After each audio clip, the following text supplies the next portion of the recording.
रायगड जिल्ह्यातील माथेरान येथे वनपरिक्षेत्र अधिकारी माथेरान कार्यालयाच्या नवीन इमारतीचा उद्घाटन सोहळा संपन्न झाला।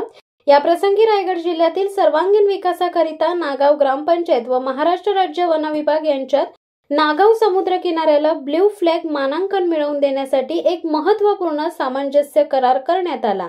या कराराचे उद्दिष्ट नागाव बीचचा पर्यावरणपूरक आणि जागतिक दर्जाचा पर्यटन स्थळ म्हणून विकास करणे आहे। या कार्यक्रमास महाराष्ट्राचे वनमंत्री नामदार गणेश नाईक प्रमुख पाहुणे म्हणून उपस्थित होते। त्यांच्या समक्ष या करारावर स्वाक्षऱ्या झाल्या। यावेळी मंत्री नाईक यांनी ग्रुप ग्रामपंचायतीचे सन्माननीय सरपंच हर्षदा मयेकर यांचे कौतुक करत इतर समुद्र असणाऱ्या ग्रामपंचायतीचा आदर्श घेण्याचे आवाहन केले। यावेळी जिल्हा प्रशासन, वन विभागाचे वरिष्ठ अधिकारी, पर्यावरण तज्ञ आणि ग्रामपंचायतीचे पदाधिकारी उपस्थित होते।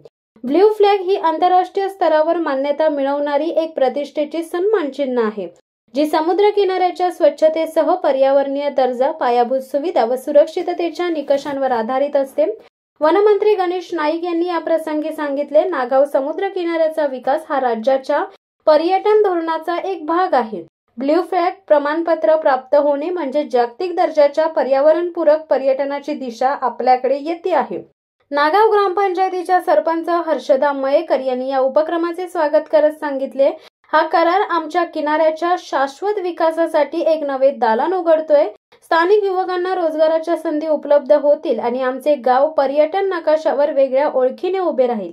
या करारानुसार नागाव बीच परिसरात स्वच्छता, जैवविविधतेचे संरक्षण, सांडपाणी व्यवस्थापन, सुरक्षितता आणि पर्यटकांसाठी आवश्यक सुविधा उभारण्यात येणार आहेत। यासाठी ग्रामपंचायत आणि वन विभाग संयुक्तपणे विविध उपक्रम राबवणार आहे।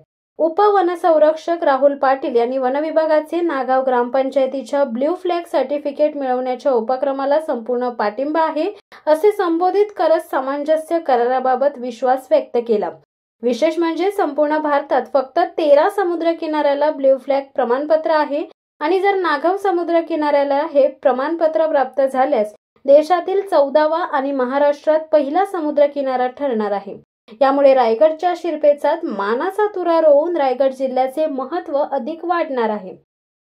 पर्यावरणाचा समतोल आपण राखला, पर्यावरणाला जर आपण या ठिकाणी चालना दिली तर पर्यटन अजून चांगल्या प्रकारे या ठिकाणी वाढेल आणि पर्यटन आणि पर्यावरण हे खऱ्या अर्थाने एकत्रपणे आम्ही कर्जतमध्ये जपण्याचं काम आम्ही साहेब या ठिकाणी केलेलं आहे। आणि म्हणून आपण पाहता की जगभरामध्ये माथेरानची ओळख जी आहे ते जागतिक दर्जाचं पर्यटन स्थळ म्हणून माथेरानची ओळख आहे, परंतु माथेरानची ओळख जागतिक दर्जाचं पर्यटन स्थळ जे आहे ते खऱ्या अर्थाने माथेरान हे पर्यटन पर्यावरणाचा ठेवा असणारं हे माथेरान आहे आणि यामुळे माथेरान हे संपूर्ण जगभरामध्ये प्रसिद्ध आहे। आणि अशा पद्धतीने हे संपूर्ण राहुल पाटील आपण ज्या पद्धतीचं काम संपूर्ण रायगड जिल्ह्यामध्ये आतापर्यंत उभं केलेलं आहे, मी खरोखरच नाईक साहेब मी राहुल पाटलांचं मनापासून अभिनंदन करतो की अतिशय चांगली टीम ही संपूर्ण या रायगड जिल्ह्याला राहुल पाटलांच्या युवा नेतृत्व, युवा अधिकारी आहे,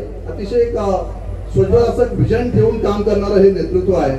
आणि आपण या ठिकाणी विश्वास मॅडम तुम्ही जे सांगितलं की वनवनवा ही सर्वात मोठी समस्या आहे, डोंगराळ भाग आहे, त्यामुळे वनवनवा रोखण्याचं एक मोठं आव्हान या ठिकाणी या सगळ्या अधिकाऱ्यांसमोर, या वनपाल असतील, वनरक्षक असतील, यांच्या सगळ्यांसमोर मोठं आव्हान या ठिकाणी असतं। परंतु त्याचं नियोजन सुद्धा राहुल पाटील आपण ज्या पद्धतीने या ठिकाणी केलेलं आहे ते खरोखरच अप्रिशिएट आहे की आम्हा सगळ्यांना आपल्यासारखे अधिकारी आम्हाला ज्या ज्या वेळेस लाभतात त्या त्यावेळेस एक डेव्हलपमेंट एक वेगळ्या पद्धतीने या संपूर्ण रायगड जिल्ह्याची होत असते आणि ती खऱ्या अर्थाने या ठिकाणी होत आहे। खर तर आज या ठिकाणी भाषण करत असताना साहेब माझी दुसरी टर्म आहे, मी आमदार म्हणून काम करत असताना आज मला खऱ्या अर्थाने आनंद, अभिमान या ठिकाणी वाटत आहे की आज तुम्ही व्यासपीठावर उपस्थित आहे।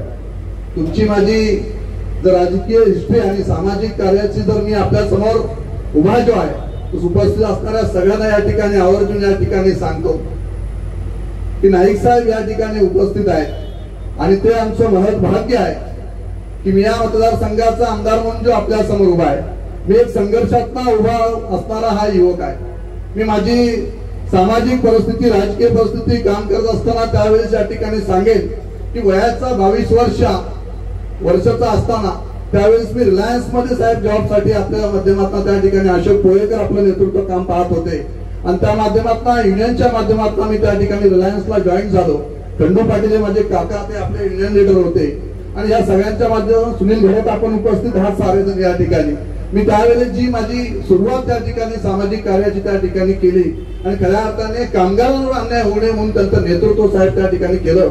आणि शाबीर भाई 95ला कामगार मंत्री असताना त्या ठिकाणी मंत्रालय समोर साहेब उपोषण बसणारा हाच तो तुमचा आज तुमच्या समोर उभा असणारा आमदार जो आहे तो महेंद्र थोरवेच आपला कार्यकर्ता म्हणून, शिवसैनिक म्हणून आपल्या नेतृत्वाखाली आपल्या सातत्याने 8:30 वाजता आपल्या घरी असेल, शेतावर असेल, त्या ठिकाणी आपण भेटा तिथे आम्ही येऊन त्या ठिकाणी कार्यकर्ता म्हणून भेटत होतो. एक सर्वसामान्य शिवसैनिक म्हणून मी त्यावेळेस माझ्या कार्याची सुरुवात केली.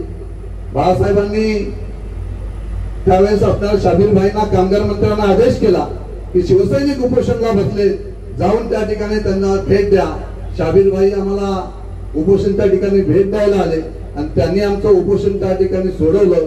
त्याच दिवसापासून वंदनीय बाळासाहेबांच्या विचारांचा शिवसैनिक म्हणून मी आपल्या समोर आतापर्यंत काम करत आलेलो आहे. आणि हा आदर्श नेहमीच साहेब आपण जे काम नवी मुंबईमध्ये उभं केलं, खरोखरच मी आज नाईक साहेबांबद्दल तुम्हाला थोडक्यात या ठिकाणी माहिती देणार आहे. शेवटचं आपण एक गार्डन बनवणार आहे, किती क्षेत्रामध्ये आता महेंद्र थोरवे त्या बाबतीतली चर्चा आमच्या इथल्या लोकल अधिकाऱ्यांशी करतील. आमचा वनपाल, RFO, DFO त्याची एकूण प्लॅनिंग करतील, त्यासाठी रचना करतील. आणि माझं म्हणणं आहे की ते व्हावं तर लोकांनी त्याची चर्चा करावी, अशा प्रकारचं व्हावं ही माझी इच्छा आहे. ओके. रायगड जिल्ह्याच्या सर्वांगीण विकासाच्या दृष्टिकोनातून आज नागाव ग्रामपंचायत आणि वन विभागामध्ये एक सामंजस्य करार झालेला आहे, तर काय सांगाल? असे जागृत नागरिक, असे सरपंच त्या ठिकाणी समुद्र किनाऱ्यावर होणाऱ्या प्लास्टिक, आपण ग्रामीण भाषेमध्ये त्याला लांग म्हणतात, लांग म्हणजे येणाऱ्या, बरोबर शब्द ना, त्यामध्ये बाटल्या, थर्माकोल, फोम, प्लास्टिक हे सर्व निर्मूलन व्हावं. पालघर जिल्ह्यामध्ये ज्याला पालकमंत्री पद मी स्वीकारल्यानंतर सुंदर पालघर, स्वच्छ पालघर, प्लास्टिक मुक्त पालघर आणि दुर्गंध मुक्त पालघर याकरता मी अभिनव कल्पना दिलेली. प्रत्येक ग्रामपंचायतीचा सरपंच, ग्रामसेवक सगळ्यांनी त्या दिवशी आपापल्या गावामधले प्लास्टिक मुक्त करण्यासाठी एक प्रकारचं वचनबद्ध झाले. आणि भविष्यकाळामध्ये ते पालघर जिल्ह्यामध्येच नाही तर महाराष्ट्रामध्ये आणि देशामध्ये ह्या ज्या चुकीच्या गोष्टी आहेत त्या नाहीशा व्हाव्या अशी आपली इच्छा आहे. माध्यम केलं एआयचं, आर्टिफिशियल इंटेलिजन्स, नक्की काय करार आहे त्याबद्दल थोडंसं जाणून. हे बघा, बाब असे की आर्टिफिशियल इंटेलिजन्स ही भविष्यकाळची गरज आहे. या अनुषंगानं एकूण वनवा लागू नये यासाठी निश्चित धोरण आखलं जाईल. वनवा लागल्यानंतर ते लवकरात लवकर नियंत्रणात आणण्यासाठी तुझ्या उपाययोजना केल्या जातील. आणि हे आर्टिफिशियल इंटेलिजन्स म्हणजे कृत्रिम जो बुद्धिमत्तेच्या अनुषंगानं जे पुढचा मार्ग होणार आहे तो देशाच्या सर्व स्तरावर शेतकऱ्यांना, कामगारांना, डिफेन्स, एअरफोर्स म्हणजे नेव्ही, आर्मी या सगळ्यांना जसा उपयोग होणार आहे तसा सर्वसामान्य माझा उपयोग होईल. एकदम थोडक्यात सांगायचं झालं तर ऑफिसला जसं ISO मार्किंग असतं, ISO मानांकन मिळतं, तर ISO मिळाल्यानंतर तुमचं ऑफिस तेच असतं, कर्मचारी तेच असतात, पण एक काम करायची पद्धत किंवा ज्या काम करायच्या पद्धतीमध्ये क्वालिटी ही मेंटेन केली जाते. तर अशाच पद्धतीचं एक इंटरनॅशनल सर्टिफिकेटसाठी आपण नागाव ग्रामपंचायतीमार्फत प्रयत्न करीत आहोत. भारतामध्ये एकूण 13 समुद्रकिनाऱ्यांना आजपर्यंत ब्लू फ्लॅग मानांकन मिळालेलं आहे आणि आपण जे करत आहोत तर आपल्याला जर मिळालं तर हे भारतातलं 14वं मानांकन नागाव ग्रामपंचायतीच्या समुद्रकिनाऱ्याला मिळेल आणि महाराष्ट्रामधली नागाव ही पहिली ग्रामपंचायत असेल ब्लू फ्लॅग सर्टिफिकेट मिळवणारी. तर या ह्याच्यामध्ये जो एरिया जो समुद्रकिनारा आम्ही सिलेक्ट केलेला आहे ब्लू फ्लॅगसाठी, त्याचे शेजारीची जागा आहे ती वनविभागाची आहे. तर आम्ही ग्रामपंचायतीमार्फत ही प्रोसेस करताना आम्ही त्यांच्याकडे त्यांच्या सहकार्याची मागणी केली होती आणि मला सांगायला आनंद वाटतो की त्यांनी आमची ही मागणी स्वीकार केली आणि आज आता याच्या पुढे सुरू असणाऱ्या पूर्ण ब्लू फ्लॅग सर्टिफिकेट म्हणजे मिळवण्याच्या प्रोसेसमध्ये फॉरेस्ट विभाग आमच्या सोबत असणार आहे.